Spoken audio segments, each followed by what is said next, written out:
హైదరాబాద్ బల్కంపేటలోని నీటి ఎద్దడి ఉన్న ప్రాంతాలలో మాజీ మంత్రి ఎమ్మెల్యే తలసాని శ్రీనివాస్ యాదవ్ పర్యటించారు. ప్రజల ఇబ్బందులను అడిగి తెలుసుకున్నారు. లో ప్రెజర్ సమస్య వల్ల నీటి కొరత ఎక్కువగా ఉందని, సత్వరమే సమస్య పరిష్కారం అయ్యేలా చర్యలు తీసుకోవాలని అధికారులకు సూచనలు చేశారు. వర్షాకాలంలో ఎక్కువగా రోడ్ల వల్ల ఇబ్బందులు రాకుండా చిన్న కాలనీల్లో సైతం సిమెంట్ రోడ్లను వేస్తున్నట్లు ఆయన తెలిపారు. కాంగ్రెస్ ప్రభుత్వం వచ్చాక మంచినీరు, విద్యుత్ సరఫరా విషయంలో తీవ్ర ఆటంకాలు, ఇబ్బందులు ఎదుర్కొంటున్నారని తలసాని అన్నారు. తాము అధికారంలో ఉన్న 10 ఏళ్ల కాలంలో ఇటువంటి సమస్యలు ఎప్పుడూ ఎదురు కాలేదని చెప్పారు. జేఆర్ నగర్, బల్కంపేట ప్రాంతం కానీ, బీజేజేఆర్ నగర్ కానీ, అదేవిధంగా ఎస్ఆర్ నగర్ కానీ, ఈ చాలా ప్రాంతాలలో మంచినీటి ఇబ్బంది అనేది గడిచిన ఒక వారం నుంచి ఇబ్బంది పడుతున్నారు అందరూ.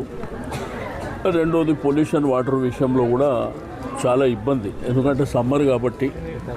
రెండోది వాటర్ లెవెల్స్ ఆ క్వాంటిటీ కూడా బాగా తక్కువ రావడం, ప్రెషర్ తగ్గిపోవడం, ఇవన్నీ జరుగుతున్నాయి. అయితే నేను అధికారులతో అందరితో మా ప్రభు పాత ఇక్కడ చేసిందే, అందుకే వారికి కూడా మొన్న మాట్లాడిన ఇట్లా ప్రాబ్లమ్స్ ఉన్నాయంటే ఒక 2 days లోపల రెక్టిఫై చేసుకోవాలనేటువంటి ఉద్దేశంతో ఆ విషయాలు మాట్లాడినప్పుడు ఆ డైరెక్షన్ ఇచ్చినాం.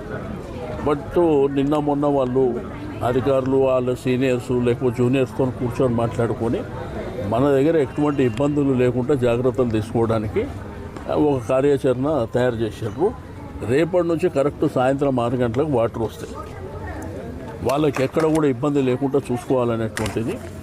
రెండోది సిమెంట్ రోడ్డు కూడా మీరు చూస్తున్నారు, ప్రతి చిన్న గల్లీలో కూడా సిమెంట్ రోడ్. ఎందుకంటే ఒకప్పుడు ఈ బీటీ రోడ్లు వేయడం మూలాన, ఎస్ఎస్ ఫ్లోరింగ్ వేయడం మూలాన ఏంటంటే బస్తీలలో చాలా ఇబ్బంది అవుతుంది.